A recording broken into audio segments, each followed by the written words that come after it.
Shabbat Shalom, bienvenue à l'école Yeshua. Bienvenue donc à cette 20e paracha, troisième partie. Remettons ces quelques instants à l'Éternel notre Dieu. Père très saint, merci pour la paracha que tu nous as donnée. Merci pour tout ce que tu nous rappelles, Seigneur, d'être sur la montagne de ta sainteté, à la gloire de ton saint nom. Nous te rendons grâce en le précieux nom de Yeshua. C'est à toi que nous voulons appartenir. Tu nous as rachetés par le sang précieux de l'agneau, à la gloire de ton saint nom. Nous sommes tes fils, tes filles, Seigneur. Aimons-nous, fortifie-nous à la gloire de ton saint nom. À toi seul, nous voulons appartenir. Aimons-nous. Pardon pour nos péchés, nos transgressions, nos iniquités. Pardon pour les raisonnements erronés qui étaient les nôtres, que nous avions adoptés comme étant la vérité et qui nécessitent d'être remis en question. Nous te rendons grâce dans le précieux nom de Yeshua. C'est à toi que nous voulons appartenir. Parle, Seigneur, ton serviteur, ta servante écoute. Amen. Bienvenue donc à l'école de Yeshua. Nous abordons en fait ici l'aspect prophétique, deuxième en fait ici aspect prophétique. Nous avons vu tout à l'heure Ézéchiel en fait 43 et maintenant nous voyons en fait Jérémie 11. Normalement on devait lire à partir seulement du verset 16 jusqu'à Jérémie 12, 17, mais comme nous sommes dans des temps prophétiques, nous allons lire tout le chapitre 11 et 12 de Jérémie. Cela va nous parler. Écoutez bien. Jérémie, chapitre 11. Donc, je l'agrandis encore un petit peu. Voilà. OK, pour que vous l'ayez au maximum dans l'écran. La parole qui fut adressée à Yirmiyahu, c'est Jérémie, c'est le prophète, de la part de l'Éternel en ces mots. Écoute les paroles de cette alliance. Parlez aux hommes de Yehuda et aux habitants de Jérusalem. Dites-leur, ainsi parle l'Éternel, l'Élohim d'Israël. Maudit soit l'homme qui n'écoute pas les paroles de cette alliance que j'ai prescrite à vos pères le jour où je les ai fait sortir du pays de Misraïm, de la fournaise de fer, en disant « Écoutez ma voix et faites tout ce que je vous ordonnerai. Alors vous serez mon peuple et je serai Elohim pour vous. » Je ne serai pas votre Dieu, non, je serai Elohim pour vous. C'est-à-dire que je serai le Dieu de la création et le Dieu de la justice. C'est donc là très important, fondamental. Jérémie, je vous le rappelle, c'est un prophète qui en fait a agi, comment dire, au 6e siècle. 6e siècle avant Jésus-Christ.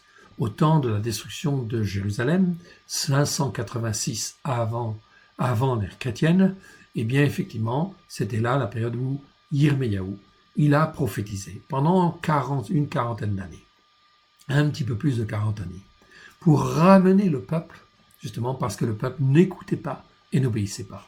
Israël, les 10 tribus du Nord ont été détruites en 722 avant Jésus-Christ parce qu'elles n'écoutaient pas et à cause du péché de Jéroboam.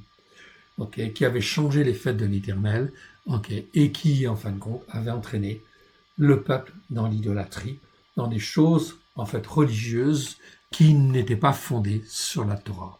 Tout ce qui n'est pas fondé sur la Torah, c'est en fait, en réalité, le péché de Jéroboam. C'est ça, en réalité. Donc, l'Église a-t-elle commis le péché de Jéroboam? La réponse est évidente. Nous avons fait un petit fascicule de 60 pages là-dessus. Il est disponible sur le site. C'est vraiment, en fin de compte, très riche, c'est un concentré, un condensé. Tout ce qui n'est pas instruit sur la Torah, et qui est déformé, dès lors que c'est instruit autrement, construit en fait autrement, c'est en fait le péché de Jéroboam. On ne peut pas construire sur un autre fondement que le fondement de l'Éternel. C'est pour ça que Dieu rappelle ici, au 6e siècle, alors qu'ils sont sortis en fait de Mitzraïm au 14e siècle, avant Jésus-Christ, avant l'ère chrétienne, eh bien au 6e siècle, 8 siècles plus tard, eh bien en fin de compte, ils sont en plein dérapage, et ici, l'Éternel dit au travers de Jérémie, écoutez ma voix au verset 4, faites tout ce que je vous ordonnerai, alors vous serez mon peuple, et je serai Elohim pour vous. Malgré toutes les erreurs, Dieu dit encore, écoutez et mettez en pratique. Et vous serez mon peuple, et je serai Elohim pour vous. Dieu était d'accord pour pardonner, exprimer sa miséricorde pleine et entière, même encore 8 siècles après les dérapages. J'accomplirai le serment que j'ai fait à vos pères, de leur donner un pays où coule le lait et le miel, comme vous le voyez aujourd'hui. Et je répondis, Amen, Éternel. Donc Dieu envoie Jérémie. L'Éternel me dit, publie toutes ces paroles dans les villes de Yehuda et dans les rues de Yerushalayim. Voilà pourquoi, en fait, ici, ce passage est très important. Aujourd'hui, c'est exactement la même chose. On est dans la même situation. L'Éternel me dit, publie toutes ces paroles dans les villes de Yehuda et dans les rues de Yerushalayim, en disant, écoutez les paroles de cette alliance et mettez-les en pratique. Car j'ai averti vos pères depuis le jour où je les ai fait monter du pays de Misraïm. Jusqu'à ce jour, je les ai avertis tous les matins en disant « Écoutez ma voix » tous les matins. Mais ils n'ont pas écouté, ils n'ont pas prêté l'oreille. Ils ont suivi chacun les penchants de leur mauvais cœur. Alors j'ai accompli sur eux toutes les paroles de cette alliance et que je leur avais redonné d'observer et qu'ils n'ont point observé. L'Éternel me dit, c'est exactement la même chose aujourd'hui. Dieu attend un repentir. Le Covid-19, c'est un appel à la repentance. Je vous renvoie à l'enseignement que nous avons fait sur en fait la chaîne YouTube à l'école de Yeshua sur le Covid-19, coronavirus. Tout ça, c'est une pandémie mondiale. C'est en fait un appel à la repentance. Exactement comme en fait ici, Jérémie appelle à la repentance tout le peuple de Juda hier. Eh bien aujourd'hui, Dieu appelle toutes les nations à la repentance. Et tous les habitants de la terre, tous les responsables spirituels à la repentance. C'est un phénomène mondial, en fait, ici, qui a lieu et on ne se moque pas, en fin de compte, de Dieu. Verset 8. Mais ils n'ont pas écouté, ils n'ont pas prêté l'oreille. Ils ont suivi chacun les penchants de leur mauvais cœur. Aujourd'hui, c'est pareil. Dieu appelle à la repentance, mais chacun suit les penchants de son mauvais cœur. Et en fin de compte, ils ne reviennent pas. Ils s'endurcissent. Alors, j'ai accompli sur eux toutes les paroles de cette alliance que je leur avais ordonné d'observer, et ils n'ont point les observé. L'Éternel me dit, il y a une conjuration entre les hommes de Yehuda et les habitants de Yerushalayim. Ils sont retournés aux iniquités de leur premier père. Ils ont refusé d'écouter mes paroles. Ils sont allés après d'autres dieux pour les servir. La maison d'Israël et la maison de Yehuda ont violé mon alliance que j'avais faite avec leur père. C'est pourquoi, ainsi parle l'Éternel, voici, je vais faire venir sur eux des malheurs dont ils ne pourront se délivrer. Ils crieront vers moi et je ne les écouterai pas. Wow, ça c'est terrible. Les villes de Yehuda et les habitants de Yerushalayim iront invoquer les dieux auxquels ils offrent de l'encens, mais ils ne les sauveront pas au temps du malheur. Ça, c'est très important. C'est pour ça que Dieu dit, en fait, aujourd'hui, à toutes les églises et à assemblées. Verset 13, il dit cela. Car tu as autant de dieux que de villes, ô Yehuda.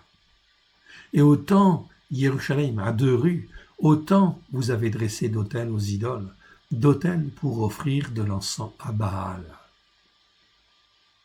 Et toi, n'intercède pas en faveur de ce peuple, n'élève pas pour eux ni supplication ni prière, car je ne les écouterai pas quand ils m'invoqueront à cause de leur malheur.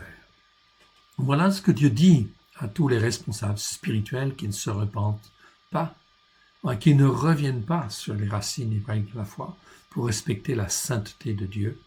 Que ferait mon bien-aimé dans ma maison? À ce moment-là, en fin de compte, Dieu dit, que ferait enfin mon bien-aimé, Yeshua, dans ma maison, dans la maison qu'ils m'ont construite? Et s'il commet une foule de crimes, il s'y commet une foule de crimes, la chair de sainteté disparaîtra devant moi. Quand tu fais le mal, c'est alors que tu triomphes. Ici, Dieu agissait dans les églises, mais au bout d'un certain temps, que doit faire son fils bien-aimé dans une maison qu'il ne respecte pas et qui ne veut pas écouter? Eh bien, Dieu dit en fin de compte, non, ça suffit. Mon bien-aimé n'ira pas ou n'ira plus, et le Saint-Esprit se retire.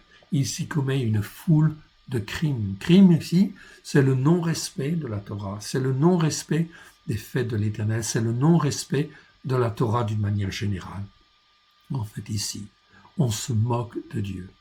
La chair de sainteté, c'est-à-dire l'homme qui devait être sanctifié, eh bien, ne le sera plus.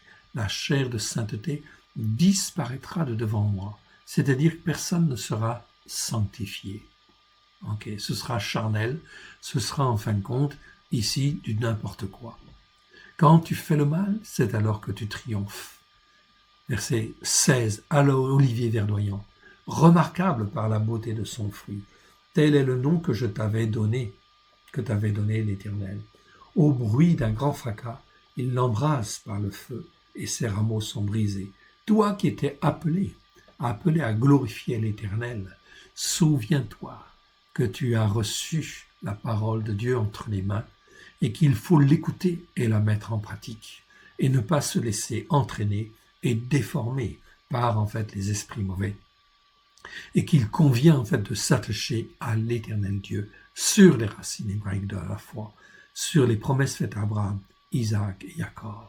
Sinon, eh bien ici, olivier verdoyant, toi qui étais en fait ici dans les prophéties, qui étais verdoyant, remarquable par la beauté de son fruit, donc tu as donné en fait du bon fruit en fait à toute une certaine époque, et en fin de compte tu es mort maintenant, et tu vas brûler. Tel est le nom que t'avait donné l'Éternel. Il t'avait donné le très beau nom, olivier verdoyant, remarquable par la beauté de son fruit. Au bruit d'un grand fracas, il l'embrase par le feu et ses rameaux sont brisés. Mon frère, ma sœur, regarde ce qui se passe au jour d'aujourd'hui. Les églises ne peuvent plus se rassembler comme hier. C'est bien en fin de compte quelque part la main de Dieu qui le permet, parce qu'il se passe quelque chose de grave, de très grave, une remise en question des fondements. Sur quel fondement es-tu basé, en fait ici, pour en fait ici vouloir continuer de cette manière-là? Ça ne sert à rien d'attendre la fin du Covid pour refaire la même chose que tu faisais hier. Cela n'est pas agréable à l'Éternel. Ce que Dieu veut, Dieu l'Éternel Dieu, t'appelle à la sainteté et à la sainteté des saintetés, à monter sur la montagne sainte. Pour cela, il faut que tu sois instruit et tu ne peux pas connaître la sainteté de Dieu si tu n'écoutes pas la Torah pour l'écouter et la mettre en pratique. Verset 17. L'Éternel des armées qui t'a planté appelle sur toi, le malheur. Oui, c'est l'Éternel. Il appelle sur toi le malheur.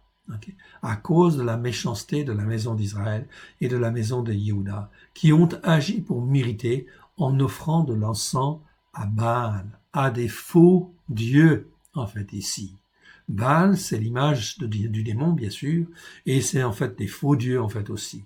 L'Éternel m'en a informé, je l'ai su, alors tu m'as fait voir leurs œuvres, en fait, ici. Nous avons vu le chapitre 11. Voyons le chapitre 12 maintenant. Ah non, c'est pas fini le 11. On va terminer le 11. J'étais comme un agneau familier qu'on mène à la boucherie, et j'ignorais les mauvaises pensées.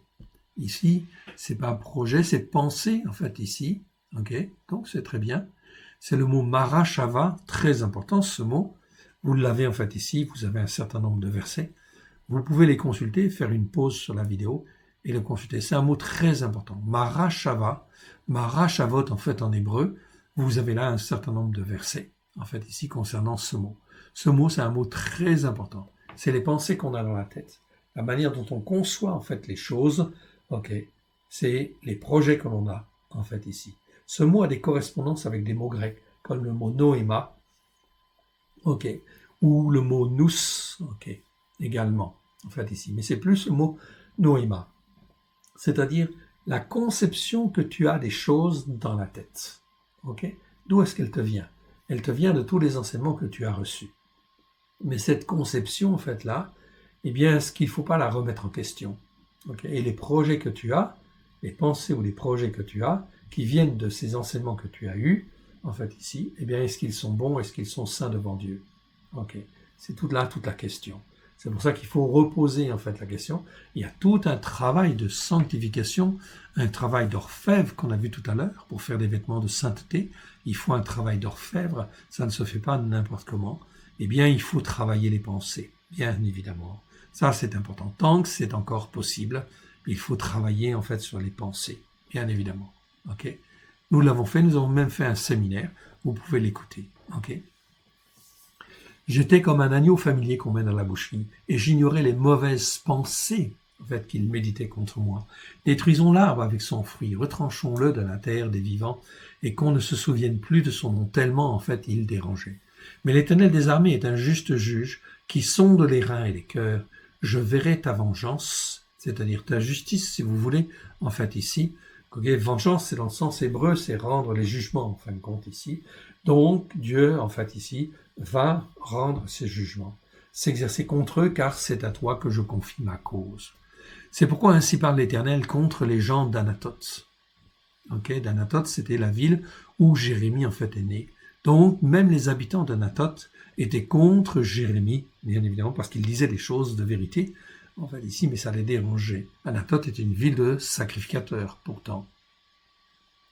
Donc, de responsables religieux, effectivement. Et il voulait le faire mourir. Et oui. Aujourd'hui, on est dans la même situation. Plus tu vas vers la Torah, okay, tout autour de toi, il y a plein de gens qui voudront te faire mourir. Mais ne lâche pas le morceau, etc. Continue de semer. Ça, c'est très important. Et l'Éternel Dieu, en fin de compte ici, te protégera comme il a protégé Jérémie. C'est pourquoi ainsi parle l'Éternel contre les gens de Anathoth qui en veulent à ta vie et qui disent « Ne prophétise pas au nom de l'Éternel ou tu mourras de notre main. » Les menaces étaient claires, c'était des menaces de mort. C'est pourquoi ainsi parle l'Éternel des armées. « Voici, je vais les châtier.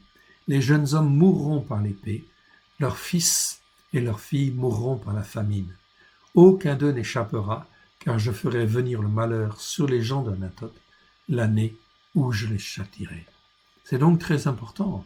On rentre, mon frère, ma sœur, dans des temps prophétiques de jugement, où ça va beaucoup secouer. C'est très important, il faut être sur les racines hébraïques de la foi, okay, et enseigner la vérité. Chapitre 12 de Jérémie maintenant. Qu'est-ce que dit Jérémie? Il intercède. Il dit, tu es trop juste, ô Éternel, pour que je conteste avec toi. Je veux néanmoins t'adresser la parole sur tes jugements. Ok. Pourquoi la voie des méchants est-elle prospère? Pourquoi tous les perfides vivent-ils en paix? Tu les as plantés et ils ont pris racine, croissent, portent du fruit. Tu es près de leur bouche, mais loin de leur cœur. Et toi, Éternel, tu me connais. Tu me vois et tu sondes mon cœur, qui est avec toi. Qui est avec toi, mon cœur qui est avec toi. C'est-à-dire qu'il était entier, en fin de compte, à l'Éternel. Enlève-les comme des brebis qu'on égorge et prépare-les pour le jour du carnage. Bon, Jérémie se permettait, en fin de compte, ça, mais en fin de compte, le Seigneur Yeshua dit de ne pas juger et de ne pas condamner. Pourquoi? Parce que s'il y a une tentative d'espoir, eh bien, il faut absolument, en fait, ici, que la miséricorde de Dieu puisse s'agir, que l'on avertisse sérieusement, oui, on est d'accord, mais il faut toujours parler, en fait, de la repentance, de la voie de salut au travers de Christ Yeshua. Verset 4. Jusqu'à quand le pays sera-t-il dans le deuil, et l'herbe de tous les champs sera-t-elle desséchée à cause de la méchanceté des habitants? Des bêtes et des oiseaux périssent, car ils disent, il ne verra pas notre fin. Okay. Toutes les conséquences économiques, maladies, tout ça, c'est la conséquence de nos péchés. Okay. Si tu cours avec des piétons qui te fatiguent, comment pourras-tu lutter avec des chevaux? Et si tu ne te crois pas en sûreté dans un pays, une contrée paisible, que feras-tu sur les rives orgueilleuses du Yarden? Dieu est en train, en fait, ici, d'éduquer son prophète en lui disant, ok, il ne faut pas que tu te fatigues et que tu t'énerves avec, en fait, ici, ceux qui réagissent de cette manière-là. Car quand tu vas être dans des situations encore plus difficiles, ça va être encore plus dur. Okay? Tu ne pourras pas lutter contre les chevaux qui sont plus forts, etc. Voilà donc pourquoi le Seigneur nous apprend à être sages dans la difficulté. Verset 6. car tes frères eux-mêmes et la maison de ton père te trahissent. Ils crient eux-mêmes à pleine voix derrière toi. Ne les crois pas quand ils te diront des paroles amicales. J'ai abandonné ma maison, j'ai délaissé mon héritage, j'ai livré l'objet de mon amour aux mains de ses ennemis. Mon héritage a été pour moi comme un lion dans la forêt. Il a poussé contre moi ses mugissements, c'est pourquoi je l'ai pris en haine. Donc Dieu, l'Éternel Dieu, se retourne. Ok. Mon héritage a été pour moi un oiseau de proie, une hyène. Ainsi, les oiseaux de proie viendront de tous côtés contre lui. Allez, rassemblez tous les animaux des champs, faites-les venir pour qu'ils le dévorent. Des bergers nombreux ravagent ma vigne, ils foulent mon champ, ils réduisent le champ de mes délices en un désert, en une solitude. Ils le réduisent en un désert, il est en deuil. Il est désolé devant moi. Tout le pays est ravagé, car nul n'y prend à cœur. Okay. Sur tous les lieux élevés du désert arrivent les dévastateurs, car le glaive de l'Éternel dévore le pays d'un bout à l'autre. Il n'y a de shalom pour aucun homme. Ils ont semé du froment et ils moissonnent des épines. Ils se sont fatigués sans profit, ayez honte de ce que vous récoltez par la suite. La fureur de la colère de l'Éternel. La fureur de la colère de l'Éternel. Ici, ce n'est plus simplement la colère, c'est la fureur de la colère de l'Éternel. Là, quand on arrive dans ces stades-là, il n'y a plus rien à faire. On ne peut plus intercéder. Et même Dieu dit à Jérémie, n'intercède plus. Ce n'est plus la peine. Okay. Pourtant, il a intercédé, il a prophétisé pendant 40 ans, plus de 40 ans. Ainsi parle l'Éternel, verset 14, sur tous mes méchants voisins qui attaquent l'héritage que j'ai donné à mon peuple Israël. Voici, je les arracherai de leur pays et j'arracherai la maison de Yehuda du milieu d'eux. Mais après que je les aurai arrachés, j'aurai de nouveau compassion d'eux et je les ramènerai, chacun dans son héritage, chacun dans son pays. Et s'ils apprennent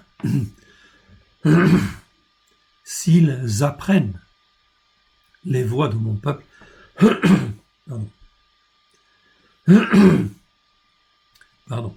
et s'ils apprennent les voix de mon peuple, s'ils jurent par mon nom en disant « L'Éternel est vivant », comme ils ont enseigné à mon peuple à jurer par Baal, alors ils jouiront du bonheur au milieu de mon peuple. Mais s'ils n'écoutent rien, je détruirai une telle nation, je la détruirai, je la ferai périr, déclaration de l'Éternel. Ce sont là donc des jugements que l'Éternel Dieu donne au travers de Jérémie, qui sont extrêmement sévères, oui bien sûr, mais qui sont le résultat de cœurs qui se sont endurcis et qui ne veulent pas écouter et qui ne veulent pas se repentir. Mon frère, ma sœur, nous sommes dans ces cas-là, en fait, ici, au jour d'aujourd'hui. Voilà pourquoi il faut semer autour de toi. Tout ce que tu peux semer, tu sèmes. Tout ce que tu peux intercéder avec ton cœur, tu le fais. Oui, bien sûr, au travers de Christ Yeshua. Sème afin que la semence que toi tu sèmes, puisse, en fait, ici, germer dans un cœur ou dans un autre autour de toi. Et ça, c'est extrêmement important. C'est la seule chose que tu peux faire en réalité. Voilà pourquoi il faut s'accrocher à l'Éternel, car cela va beaucoup, beaucoup secouer. Et ça va être très dur.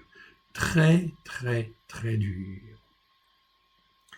Nous allons maintenant dans Jérémie 15. Nous avons lu Jérémie 11 et 12. Maintenant, nous allons dans Jérémie 15. Et on va aller voir dans Jérémie 15 ce qui nous est dit. Jérémie 15, on ne devait lire normalement que le verset 16, 15, 16. Mais on va lire tout le chapitre. L'Éternel me dit, quand Moshe Shemuel, donc c'est Samuel, se présenterait devant moi, je ne serai pas favorable à ce peuple. Chasse-le loin de ma face et qu'il s'en aille. S'ils te disent, où irons-nous? Tu leur répondras, ainsi parle l'Éternel. À la mort, ceux qui sont pour la mort. À l'épée, à ceux qui sont pour l'épée. À la famine, à l'épée, pardon. En fait, il manque un A ici. Okay? C'est à l'épée. Okay. À l'épée, ceux qui sont pour l'épée. à la famine ceux qui sont pour la famine, à la captivité ceux qui sont pour la captivité. J'enverrai contre eux 4 espèces de fléaux, déclaration de l'Éternel. L'épée pour les tuer, les chiens pour les traîner, les oiseaux du ciel et les bêtes de la terre pour les dévorer et les détruire.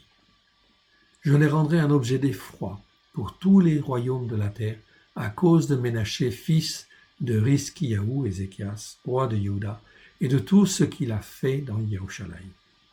Qui aura pitié de toi, Yerushalayim? Qui te plaindra? Qui ira s'informer de ton état? Tu m'as abandonné. C'est donc extrêmement terrible. On est toujours dans la même thématique ici, de l'abandon. De l'abandon parce qu'on n'a pas voulu, venir glorifier Dieu. Dieu nous a rachetés afin qu'on puisse, ici, l'honorer dans sa sainteté. Ici, le peuple, il est en fin de compte jugé et il est condamné. Condamné, pourquoi? Il va le dire. Tu m'as abandonné, verset 6, déclaration de l'Éternel. Tu es allé en arrière, mais j'étends ma main sur toi et je te détruis. Je suis là d'avoir compassion. Et oui, Dieu, en fin de compte, ici, est à un niveau, où il ne supporte plus son peuple. Pourquoi? Parce qu'il est là d'avoir compassion. Je les vanne avec le vent aux portes du pays. Je prive d'enfants, je fais périr mon peuple qui ne s'est pas détourné de ses voies. Ses veuves sont plus nombreuses que les grains de sable de la mer. J'amène sur eux, sur la mer du jeune homme, le dévastateur en plein midi. Je fais soudain tomber sur elle l'angoisse et la ruine. Celle qui avait enfanté 7 fils est désolée, elle rend l'âme. Son soleil se couche quand il était encore jour. Elle est confuse, couverte de honte. Ceux qui restent, je les livre à l'épée devant leurs ennemis. Déclaration de l'Éternel. Malheur à moi, ma mère, de ce que tu m'as fait naître, homme de dispute et de querelle, dans tout le pays. Je n'emprunte ni ne prête, et cependant tous me maudissent. Bien sûr, Jérémie il est là pour rappeler et faire revenir les gens, et ils ne veulent pas écouter. Alors Jérémie est très mal vu, et ici, en fin de compte, il est déprimé quelque part. Une période, en fin de compte, difficile. Et elle dit, certes, tu auras un avenir heureux. Certes, je forcerai l'ennemi à t'adresser ses supplications. Au temps du malheur et au temps de la détresse. Voilà ce qui arrive, mon frère, ma sœur. Voilà pourquoi. Continue, en fin de compte ici, de parler de la Torah, des choses saintes qui appartiennent à la sainteté de Dieu. Ça, c'est très important. Et il y en a qui viendront te demander pardon.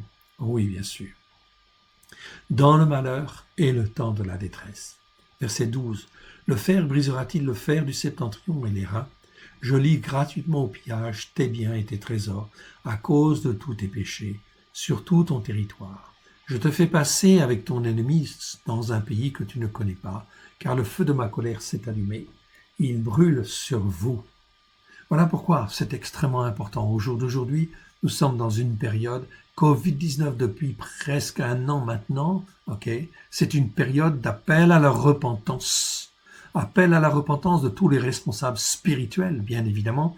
Appel à la repentance pour tous les croyants, bien sûr, pour qu'ils viennent sur les racines hébraïques de la foi. Et surtout tous les responsables, qu'ils reviennent sur les racines hébraïques de la foi, qu'ils se repentent. Sinon, ils vont, en fin de compte, ici, périr dans des difficultés extraordinaires, ici, quelque part. Ils vont mourir de faim, et ils seront, en fin de compte, brisés d'une manière ou d'une autre. Verset 15. Tu sais tout, ô Éternel, souviens-toi de moi. Ne m'oublie pas, venge-moi de mes persécuteurs. Ne m'enlève pas, tandis que tu te montres lent à la colère. Sache que je supporte l'opprobre à cause de toi. J'ai recueilli tes paroles et je les ai dévorées, dit Jérémie. Tes paroles ont fait la joie et l'allégresse de mon cœur, car ton nom est invoqué sur moi, Éternel Elohim des armées.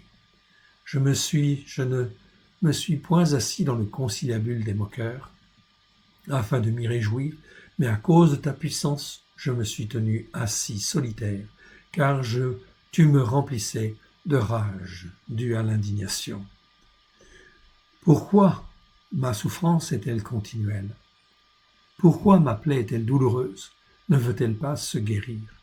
Serais-tu pour moi comme une source trompeuse, comme une eau dont on n'est pas sûr? C'est pourquoi ainsi parle l'Éternel. Si tu te rattaches à moi, je te répondrai. Si tu te tiendras, et tu te tiendras devant moi. Si tu sépares ce qui est précieux de ce qui est vil, tu seras comme ma bouche. C'est à eux de revenir à toi, mais ce n'est pas à toi de retourner à eux. Écoutez bien aussi cette parole. Elle est pour chacun de nous. C'est pourquoi ainsi parle l'Éternel. Si tu te rattaches à moi, je te répondrai. Tu te souviendras et tu te tiendras devant moi. Si tu sépares ce qui est précieux de ce qui est vil, tu seras comme ma bouche. C'est à eux de revenir à toi, mais ce n'est pas à toi de retourner vers eux. Je te rendrai pour ce peuple comme une muraille d'airain, une forte muraille d'airain. Ils te feront la guerre, mais ils ne te vaincront pas, car je serai avec toi pour te sauver et te délivrer. Déclaration de l'Éternel. Je te délivrerai de la main des méchants, je te rachèterai par une rançon de la main des violents. Mon frère, ma sœur, j'ai aussi reçu ça. Ok, le verset 20. Je te rendrai pour ce peuple comme une forte muraille d'airain. Ok, une muraille d'airain, c'est une muraille très solide d'une part, mais les reins, en fin de compte, ça fait appel, en fait aussi à la justice, en fait aussi quelque part. Ils te feront la guerre, mais ils ne te vaincront pas. Je serai avec toi pour te sauver et te délivrer. Déclaration de l'Éternel. Je te délivrerai de la main des méchants, je te rachèterai par une rançon. Ok, la notion de rançon ici, c'est pas je te sauverai tout court. C'est le verbe pada en fait ici, c'est racheter par une rançon de la main des violents en fait ici. Petit j, c'est le mot pada. Le verbe pada. Pada en fait ici est conjugué au cal parfait. Ça veut toujours dire racheter. Racheter par une rançon. Ok, on peut aussi dire délivrer, sauver, mais c'est sauver en payant quelque chose ou délivrer en payant quelque chose. C'est toujours avec l'idée de rachat.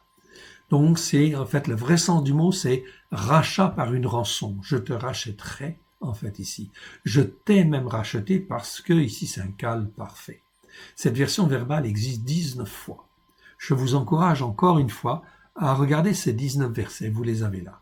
Chaque fois, ça nous parle en fin de compte de rachat. Lévitique 27,7, on te le rachètera. Deutéronome 9,26, que tu as racheté. Deutéronome 21,8, que tu as racheté. 2 Samuel 4,9, l'Éternel qui m'a délivré, ça devrait être traduit qui m'a racheté, en fait ici. 2 Samuel 7,23, que tu as racheté d'Égypte, peuple que tu as racheté d'Égypte. Ok, donc Dieu, en fin de compte ici, exprime bien que son peuple a été racheté de l'Égypte. Par qui? Par Christ, oui bien sûr. Ok, Christ, il marchait à un rocher qui les suivait, et ce rocher était Christ, oui bien sûr. 1 Roi 1,29, l'Éternel qui m'a délivré de toutes les détresses est vivant. Non, l'Éternel qui m'a racheté, en fait, de toutes les détresses est vivant. 1 Chronique 17,21, ok, on répète en fait ici, peuple que tu as racheté de l'Égypte. Néhémie 1,10, peuple que tu as racheté par ta grande puissance et par ta main forte, c'est très bien. Job 5,20, il te sauvera de la mort. Non, Job il dit pas ça, ok? Il te sauvera de la mort. Non, il te rachètera par une rançon de la mort. Job 33, verset 28, Dieu a délivré mon âme. Non, c'est pas ça que Job dit. Job dit, Dieu a racheté mon âme par une rançon. C'est ça qu'il est important. Donc même Job connaissait en fait la voie du salut au travers du Christ qui allait venir. Oui, bien sûr. Ok. Dieu a racheté mon âme par une rançon. Job 33, 28. Psaume 31, 5 ou 6. Tu me délivreras. Non, tu me rachèteras par une rançon. Psaume 55, 18, 19. Il me délivrera. Non, pas me délivrera. Il me rachètera par une rançon. Psaume 71, verset 23. Mon âme que tu as délivrée. Non, mon frère. Ici, c'est mon âme que tu as rachetée par une rançon. Psaume 78, verset 42. Du jour où il les délivra de l'ennemi. Non, c'est du jour où il les a rachetés de l'ennemi par une rançon. Ok. C'est ça le sens vrai, véritable du verset. Ésaïe 29, 22, lui qui a racheté Abraham. Ah, mon frère, ma sœur. Ici, en fait, dans Ésaïe, on te dit, lui qui a racheté Abraham, c'est bien traduit là, par une rançon. Ah, quelle rançon? Eh bien, le Christ en devenir. Oui, il marchait dans cette justification-là. Abraham marchait par la foi, en fait, ici. C'est écrit dans Ésaïe, chapitre 29, verset 22, tu peux vérifier. Jérémie 15, 21, je te sauverai, non, je te rachèterai par une rançon. Jérémie 31, 11, là c'est bien traduit, car l'Éternel rachète Jacob, enfin presque bien, car l'Éternel rachète Jacob par une rançon. Michée 6, 4, je t'ai délivré de la maison de servitude, non, je t'ai racheté de la maison de servitude. Comme Dieu, au travers de Christ Yeshua, nous a racheté en fin de compte de l'esprit de ce monde, en fait du monde des ténèbres, afin que nous puissions être à lui et rien qu'à lui. Zacharie 10, Zacharie 18, je les sifflerai, pardon, c'est je les sifflerai, bon, une petite faute ici, je les sifflerai et les rassemblerai, car je les rachète et ils multiplieront comme ils multipliaient. Ok, donc là on va corriger aussi. Attendez, 30 secondes. Voilà, ok. Donc je les sifflerai et je les rassemblerai, car je les rachète et ils multiplieront comme ils multipliaient. Donc ça, c'est bien ce que Dieu dit au travers de Zacharie. Ça, c'est le verbe pada. Pada qui existe 59 fois dans 48 versets et qui est conjugué ici au cal parfait. Donc une action pleinement accomplie au moment où on parle. Je t'ai racheté, en fait ici. Ok. Donc ici, je te rachèterai par une rançon, c'est même comme c'est un cal, en fait on pourrait même traduire, enfin en français on a un petit peu de mal à le traduire, ok, c'est pas un futur en réalité, hein. Je t'ai sauvé par une rançon de la main des violents, ici. Donc on devrait en fait ici presque traduire, je corrige sous vos yeux pour que vous veuillez vraiment comprendre cette notion de cal accompli, c'est une en fait ici, je t'ai racheté, en fait ici, voilà.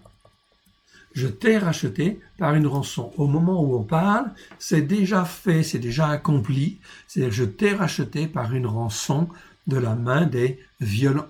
Donc cette notion d'accompli est très importante. Donc en français, on a un petit peu de mal à traduire ça, mais ça veut dire que c'est accompli au moment où on parle. Donc je t'ai racheté par une rançon, c'est la traduction la plus correcte et la plus proche en fait du sens du verbe.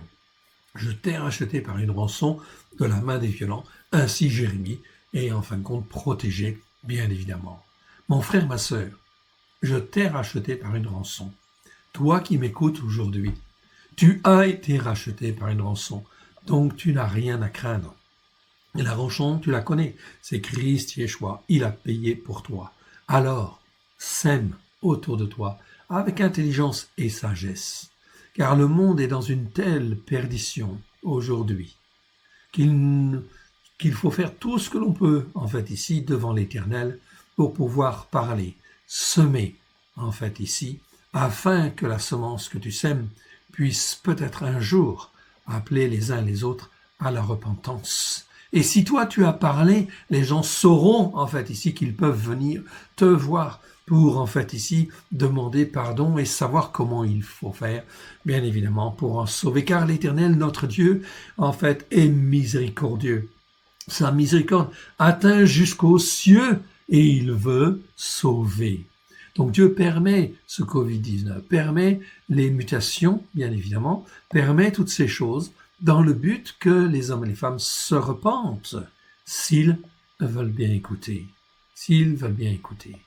Que l'Éternel Dieu puisse nous donner sagesse et intelligence dans les temps qui viennent. Alléluia. Nous allons en fait terminer ici par le psaume 132. Psaume 132 va terminer la Haftara et nous aurons un morceau de Marc ensuite. Donc la Haftara se termine avec le Tehillim 132, c'est-à-dire ce psaume en fait ici. Psaume 132, rappel des promesses de Dieu à David. Très important.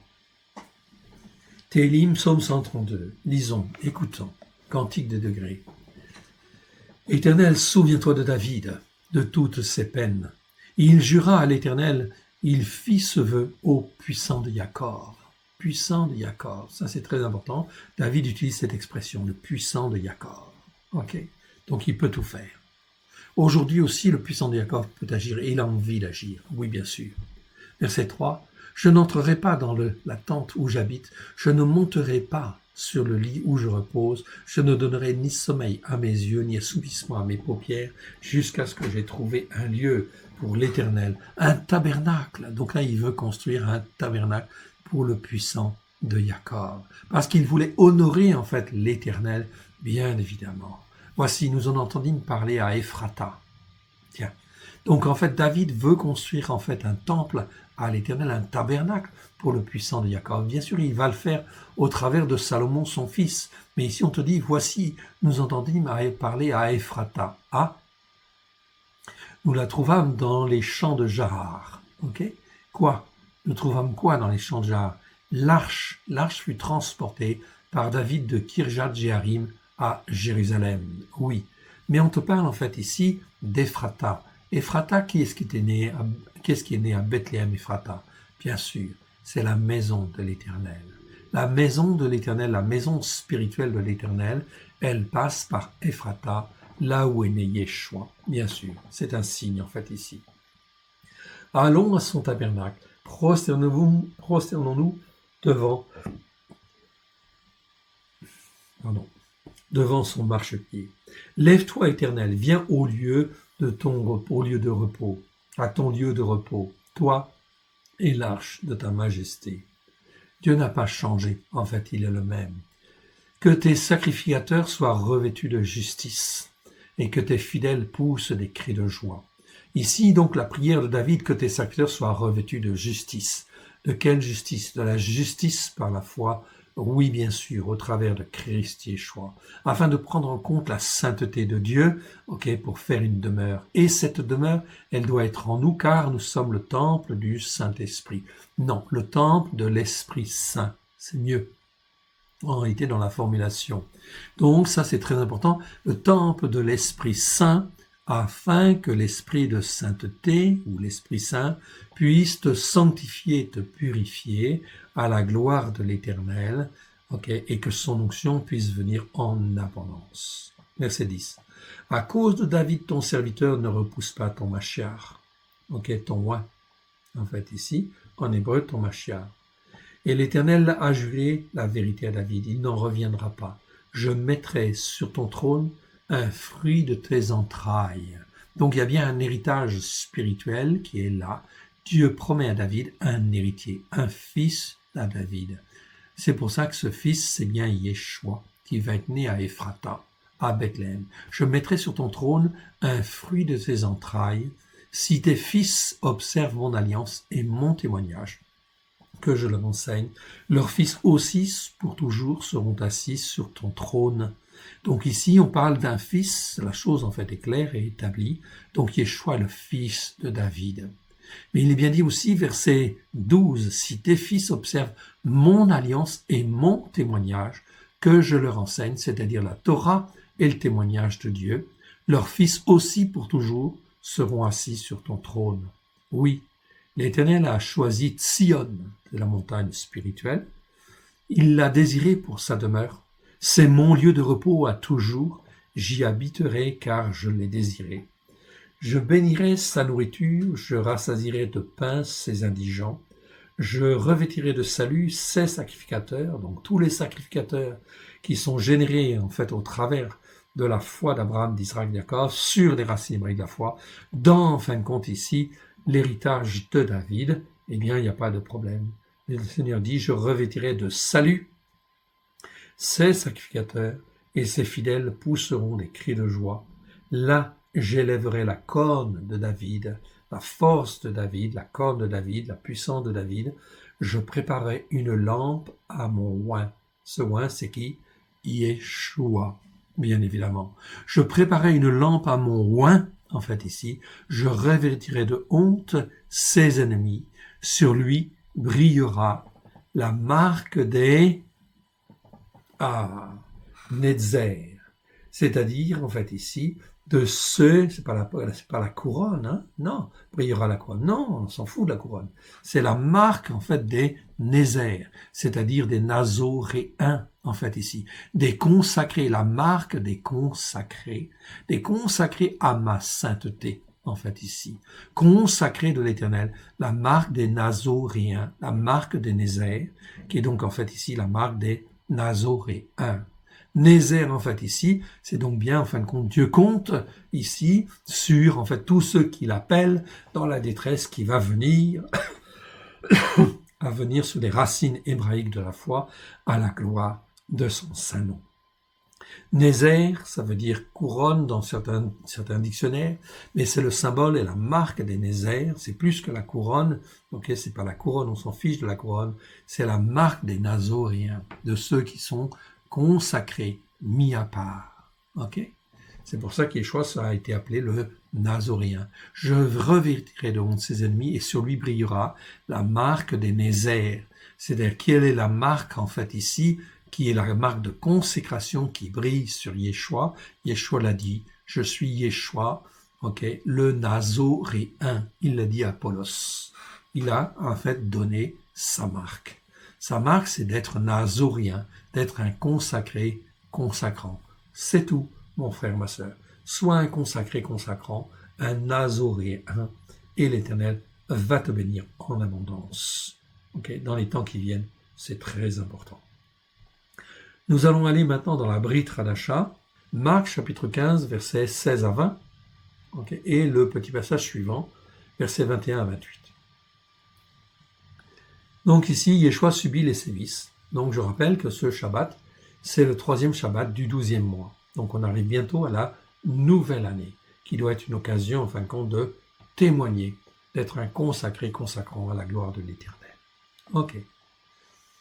C'est le Shabbat après Purim, bien sûr, okay, qui a lieu le 15e jour du 12e mois. Et ici, en fait, on est le 21e jour du mois. Donc Purim est passé. Ok, Yeshua subit les sévices, les insultes et les moqueries des soldats. Voyons. Les soldats conduisirent Yeshua dans l'intérieur de la cour, c'est-à-dire dans le prétoire, et ils y assemblèrent toute la cohorte. Une cohorte, c'est 1/10 de la légion, ça veut dire 600 légionnaires. 600 légionnaires étaient là. Ok. Les légionnaires étaient organisés en groupes de 30, en 30 groupes, ok, 30 groupes de 20 légionnaires, d'accord, appelés manipules. Une légion était composée en tout de 6000 légionnaires. Ça pouvait avoir en plus des auxiliaires. Sous l'Empire romain, de 27 à l'ère chrétienne jusqu'au début du IIIe siècle, l'armée romaine a pu compter jusqu'à 33 légions, soit près de 198 000 légionnaires, sans compter les auxiliaires, qui pouvaient être en aussi grand nombre. Donc l'armée romaine était en fait une armée extrêmement forte, extrêmement puissante, qui en fait symbolise le fer. Ici, dans la cour, il y a 600 légionnaires. Et Yeshua est livré à eux. Verset 17. Ils le revêtirent de pourpre. Et posèrent sur sa tête une couronne d'épines qu'ils avaient tressée. Et apparemment, ce n'étaient pas des petites épines. Hein? Okay. Puis, en fait, ils se moquèrent de lui, ils se mirent à le saluer. Shalom, Melech HaYehudim. Shalom, ça veut dire normalement paix, ou salut, en fait, ici. Melech HaYehudim, roi des Juifs. Cette appellation, roi des Juifs, elle est là. Parce que c'est là le roi des Juifs, l'héritier de David. Quand on dit en fait roi des Juifs, ça nous parle en fait justement de l'héritier du règne de David. Il est en fait le roi des Juifs. Il était reconnu comme tel. Mais là on se moquait de lui. Il n'a pas de puissance, etc. Ok. Et en fin de compte, ils font ce qu'ils veulent. Ils insultent en fait ici notre Maître, notre Seigneur, notre Sauveur. Il s'est livré lui-même. Il n'a pas contesté. Il a subi tous ses coups. Et pourquoi cette cohorte de 600 personnes?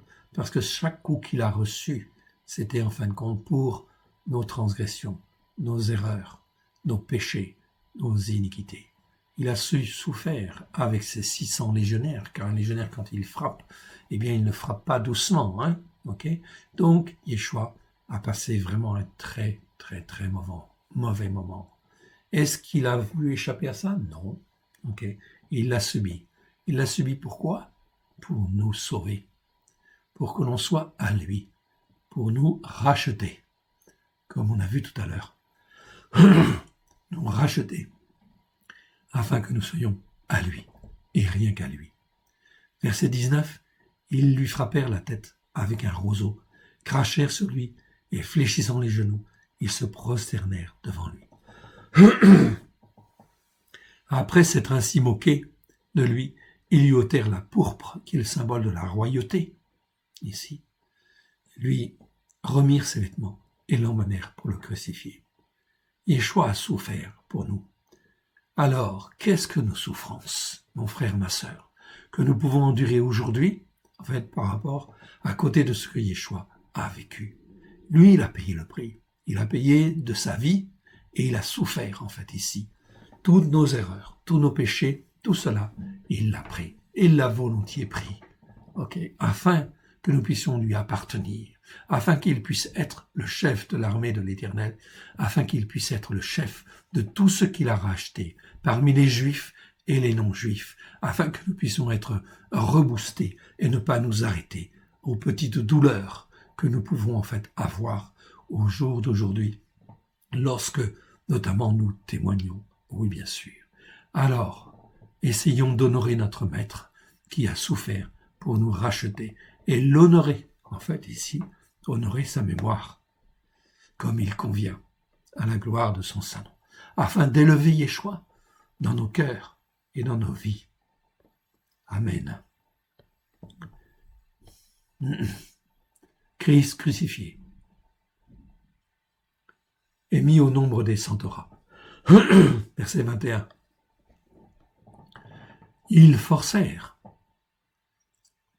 à porter la croix de Yeshua un passant qui revenait des champs, Shimeon Akurini, père d'Alessandreros, okay, et de Rufus. Okay. Tout ça, ce sont des gens qui étaient sincères, qui croyaient dans la venue du règne de Dieu. Ils forcèrent à porter la croix de Yeshua un passant qui revenait des champs, Shimeon Akurini, père d'Alessandreros et de Rufus. Ils conduisirent Yeshua au lieu nommé Golgotha. Okay. Donc en hébreu, c'est Golgotha. Okay. Ou Gulgolet, en fait, ici, en grec. Donc Golgotha, en fait, ici, en français, Golgotha. Bon, donc on a déformé un petit peu le mot. Ce qui signifie lieu du crâne. Okay. C'est là où on menait les suppliciés. Ils lui donnèrent à boire du vin mêlé de myrte, mais il ne le prit pas. Un vin, en fin de compte ici, du vin mêlé de myrte. Myrte, en fait ici, c'était comme un adoucissant pour les blessures, quelque part. Mais même ça, il a refusé. Il voulait endurer toute la souffrance pour accomplir pleinement son sacrifice à l'Éternel. Ils le crucifièrent et le partagèrent, et se partagèrent ses vêtements, en tirant au sort pour savoir ce que chacun aurait. C'était la 3e heure quand ils le crucifièrent. 3e heure, ça veut dire 15 heures de l'après-midi. Okay. C'était la 3e heure quand ils le crucifièrent. L'inscription indiquant le sujet de sa condamnation était sur ces mots. Okay. Et on le dit bien en fait ici, le Meler HaYehudim, c'est-à-dire le roi des Juifs. C'est très important même de dire le Meler HaYehudim. Pourquoi? Ok, parce que c'est en fait des mots hébreux, on est bien d'accord, et ça veut dire le roi des Juifs. Et là, quand on dit le Melech HaYehudim, ça veut dire en fait vraiment que c'est l'héritier de David. On est sur les racines hébraïques de la foi. Ce n'est ni plus ni moins que celui qui devait hériter en fin de compte de David. Comme en fait ici, l'aveugle de Jéricho qui crie en fin de compte, fils de David, aie pitié de moi. En fait ici, il savait dans son cœur que c'était en fin de compte ici le roi des Juifs, l'héritier de David. Verset 27. Ils crucifièrent avec lui 2 brigands. Brigands, en fin de compte ici, c'était des voleurs ou des brigands ou des gens qui étaient condamnés, pour sédition, on le dit dans un autre passage. L'un à sa droite et l'autre à sa gauche. Ainsi fut accompli ce que dit l'Écriture. Il a été mis au nombre des 100 Torahs. Mon frère, ma sœur, Yeshua lui-même, qui est la Torah incarnée, pleine de grâce et de vérité, eh bien, il a été condamné et il a été en fait rejeté à tel point qu'il a été même considéré comme étant sans Torah. Le mot utilisé ici, c'est anomos. Tu l'as en fait en dessous. Ici, je te le montre. Il a été mis au nombre des 100 Torah. Tu as le mot en fait ici, en grec, c'est le mot anomos. C'est un mot qui est pas très courant en fait en grec. C'est un mot qui existe 10 fois dans 7 versets. 7 versets, c'est tout. Simplement dans ces versets-là. Tu peux aller vérifier dans ta Bible, ils sont pas bien traduits. Nomos. Nomos, ça veut dire Torah.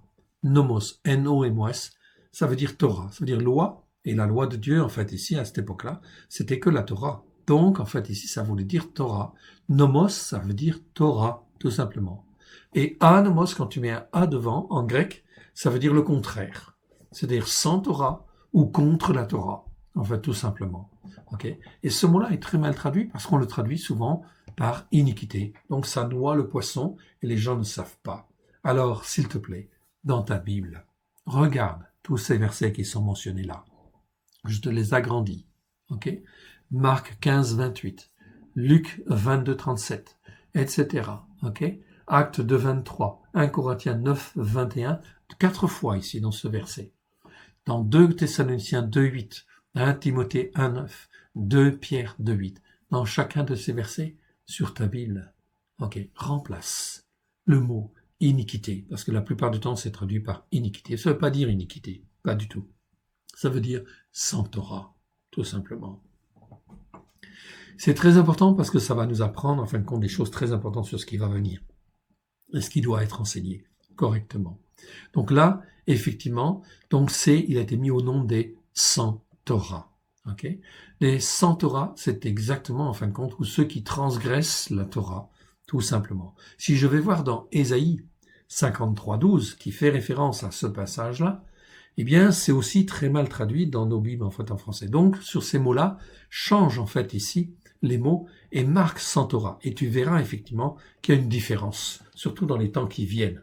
Est-ce que tu veux être avec la Torah de Dieu ou est-ce que tu veux être sans Torah? C'est à chacun de nous de choisir.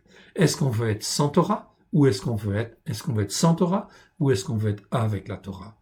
Tu vas choisir. Dieu te laisse libre de choisir. Les conséquences, en fin de compte, sont là, évidemment.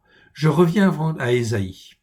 Donc ici, il a été mis au nombre des, en fait ici, 100 Torah. Regardez comment c'est traduit, en fait ici, dans Ésaïe, chapitre 53, verset 12. Nous parle de ceux qui, en fait, sont transgresseurs de la Torah. Ceux qui sont transgresseurs de la Torah. Attendez, je corrige un petit peu ici. Donc, nous parle de ceux qui sont transgresseurs de la Torah. C'est le mot, en fait, le verbe pacha. Pacha, en fin de compte, c'est un verbe qui, en fin de compte, est de la même racine que pécha. Pécha, ça veut dire transgression. Transgression de la Torah. Pacha, c'est le verbe. Et le verbe, c'est en fait agir contre la Torah, transgresser la Torah. Et ça ne veut pas dire, certains traducteurs traduisent par malfaiteur ou coupable. Bien sûr que ce sont en fin de compte des coupables et des malfaiteurs. Mais ce n'est pas en fin de compte ce que la Bible en fait veut dire très précisément. Voici ce que dit le verset d'Ésaïe 52, 12. C'est pourquoi je lui donnerai sa part avec les grands. Il partagera le butin avec les puissants parce qu'il s'est livré lui-même à la mort et qu'il a été mis au nombre de ceux qui font des transgressions. Ok, ici, c'est traduit dans nos Bibles la plupart du temps par malfaiteurs. Non, qui font des transgressions de la Torah. Parce qu'il a porté les offenses, ok, donc il a porté nos offenses, ok, il a été frappé, en fait, ici, de la verge sur la tête, etc., partout, ok, pour, en fait, ici, nos offenses. Pas seulement que péché, parce que péché, c'est un autre mot, en fait, en hébreu. De beaucoup d'hommes, ok, et qu'il a intercédé pour les transgresseurs. Encore une fois, je trouve le mot pacha qui est utilisé au kal, en fait, participe ici. Donc, je fais une petite correction, une seule fois kal, ça suffira. Ici, donc, au kal, au pacha kal, participe actif, c'est la même conjugaison, le même verbe, en fait, ici, dans les deux lignes, ok, qui est traduit, en fait, ici, dans nos Bibles, une fois par malfaiteur et une autre fois par coupable. Non, on garde, en fait, le même sens parce qu'il a porté les offenses de beaucoup d'hommes et qu'il a intercédé pour les transgresseurs. Ok, transgresseur de la Torah. Yeshua a payé pour toutes nos erreurs, pour toutes nos transgressions, pour toutes nos iniquités. Voilà pourquoi il est digne d'être élevé dans nos cœurs et dans nos vies. Alléluia. Que l'Éternel Dieu vous bénisse et vous garde dans le précieux nom d'Yeshua.